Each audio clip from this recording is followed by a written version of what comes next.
Ah, j'irai dormir dans le web, c'est une idée tordue. On ne sait pas très bien d'ailleurs ce qui va se passer. En gros, l'idée, c'est de partir en voiture à pédale, donc déjà c'est saugrenu.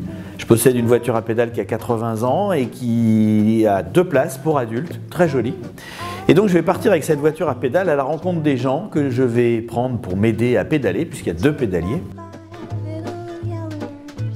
Et ça va être relayé sur France 5 en direct interactif. À savoir que je vais prendre des gens et poser par moment des questions aux internautes en leur proposant un choix. Et c'est eux qui vont prendre la décision. Donc ça va être assez rigolo, on va respecter la démocratie, les plus nombreux l'emportent. Et je ne sais pas du tout ce que ça va donner.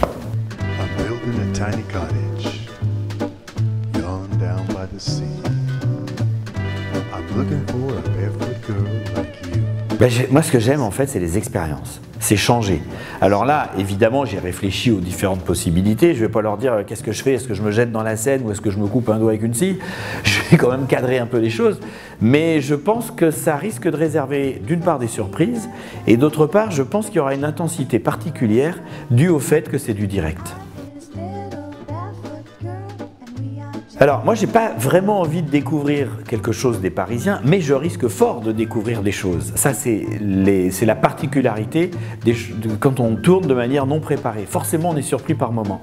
Et sinon, ce que j'ai envie d'apprendre, c'est est-ce qu'un programme interactif en direct peut fonctionner, dans quelle mesure?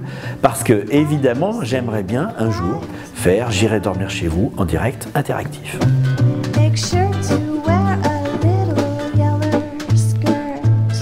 Alors, pour cette nouvelle saison où il y a 7 épisodes, nous allons aller en Birmanie, en Namibie, en Espagne, en Allemagne, au Cap-Vert, en Argentine et puis aussi en Californie. En fait, c'est assez varié et moi je suis personnellement assez content parce que à chaque fois, j'ai fait des rencontres qui étaient soit vachement sympas, soit complètement surprenantes, soit décapantes. Enfin, il y a eu vraiment des trucs.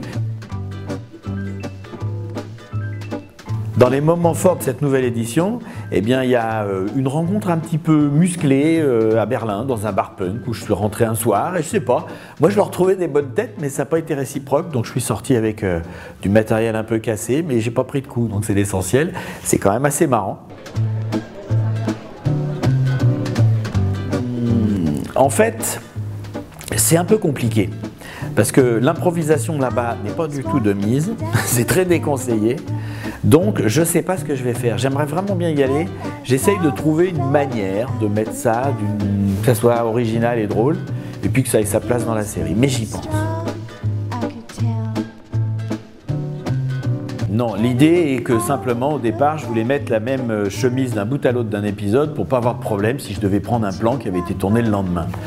Donc ça, c'est un truc qui se fait relativement souvent quand on est présentateur de télé.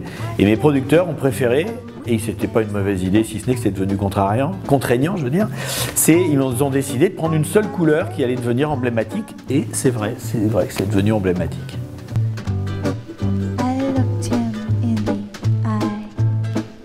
Bon bah alors ça, moi je suis pas prêt de recommencer. J'avais déjà essayé de fumer un pétard quand j'avais 20 ans, j'ai pas réussi parce que je m'étrangle.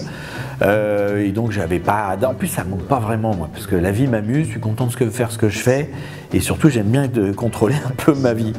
Et là je l'ai fait parce que c'était Burning Man, que c'était l'occasion aussi, et vraiment j'ai fait ce qu'on appelle un bad trip, parce que je voulais pas me laisser aller moi, j'avais des trucs à faire, je voulais continuer à filmer, et je me suis battu contre.